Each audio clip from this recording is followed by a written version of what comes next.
Hey, this is Chris Eades, and I'm the payment specialist here at Broadland. I have with me Hannah LeBreton, our subject matter expert on the payment solution. Hey, Hannah. Hi, everyone. Over the past few months, we've made many improvements and updates to streamline taking payments from our customers. These improvements are for our BMS customers who are using integrated payments within their software and our web customers as well. Over the next 15 minutes or so, we will first highlight some of the features that are available to everyone online and then get into software integration features after that. Security is a hot topic with merchant services. We've improved ACH security for everyone, whether you're using integrated payment processing or not. How, you might ask? We're able to verify accounts when the transaction's being entered to see if there's an active routing and account number prior to showing the transaction was processed. This alleviates incorrectly entered routing or account numbers showing as a successful transaction when they will not actually be able to go through. We're not able to see if funds are available within an account at real time, so ACH should still be treated with the same caution that a physical check would be to ensure that you've received the funds before releasing materials or services. This means allowing 7 to 10 business days for the funds to settle. Thanks, Chris.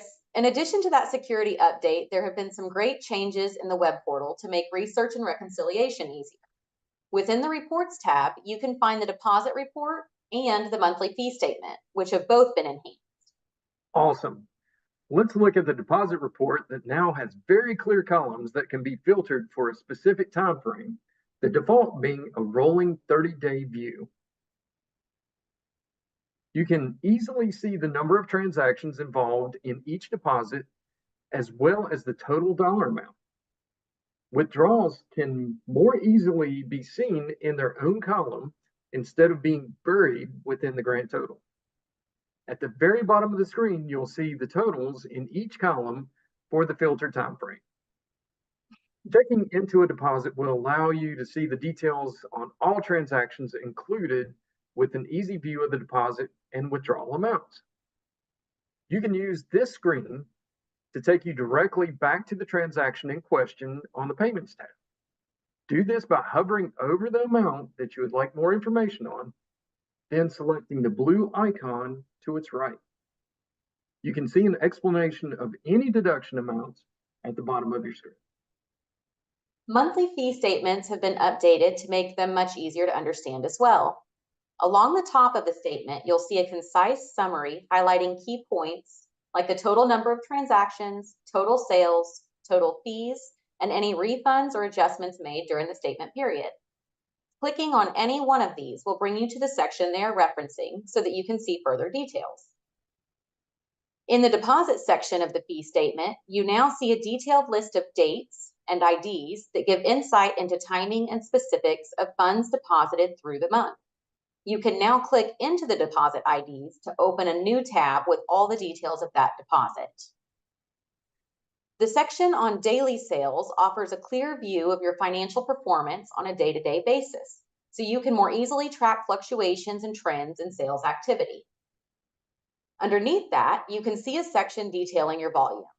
This gives you a comprehensive list of fees associated with each transaction type, different card brands, as well as breaking out card present versus card not present.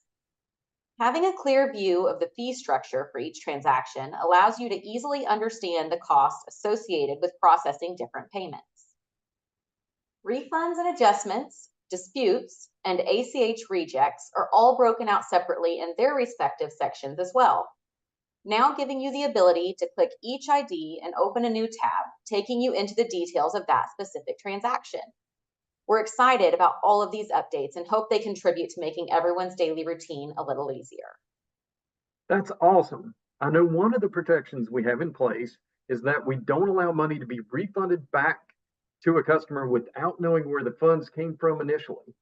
How is that handled when a customer has multiple deposits on an order or a quote and a refund needs to be done?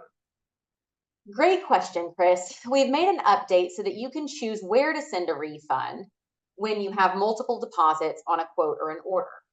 So when I come into credit memo something, and try to send back some money. Let's say I just want to send back $5.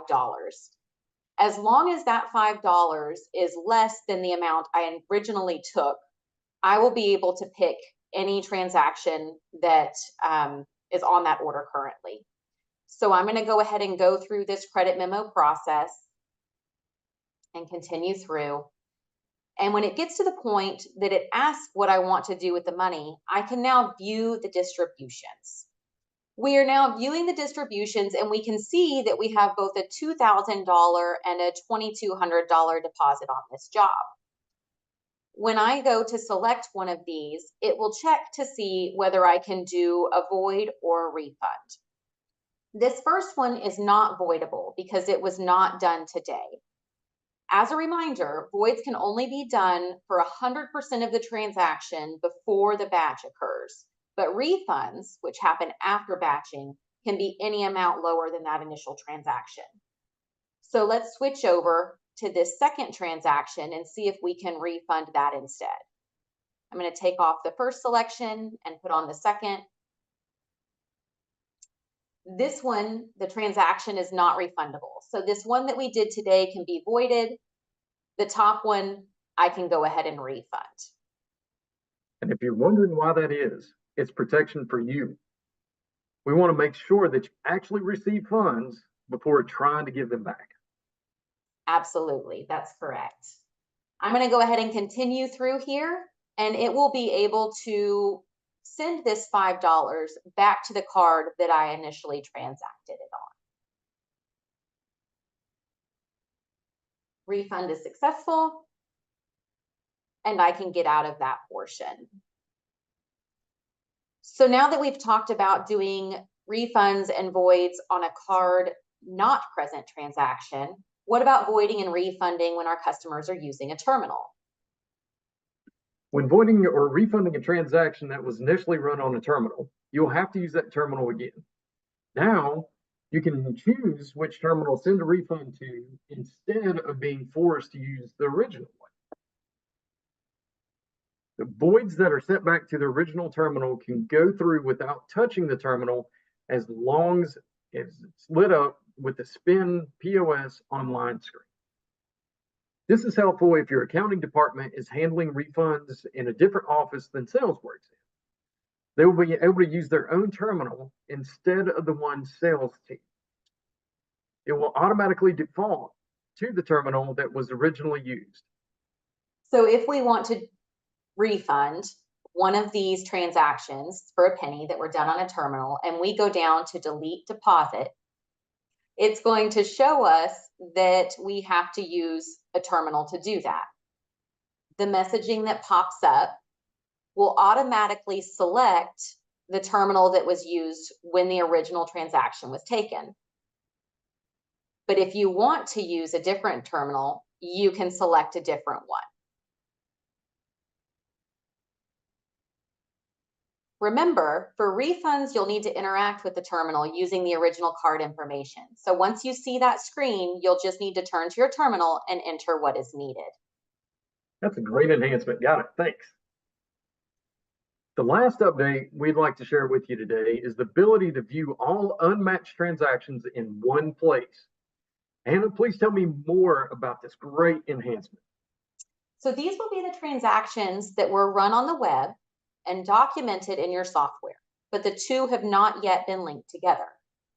You can see a list from within View Broadloom Payments transactions in an order or quote, or from within Post Customer Payments by choosing to view all unmatched payment transactions.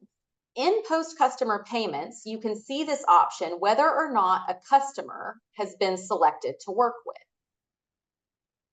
You'll see right here, we don't have a customer selected, but when I choose view, I can still pick all unmatched payment transactions. You'll notice at the top of the screen, it will pull transactions from your web portal with a default date within the last month. As you click on a transaction, the bottom portion of the screen will show possible matches from your software. So I have the last month, and if I click on one of these in the top portion, it shows a potential match from my software.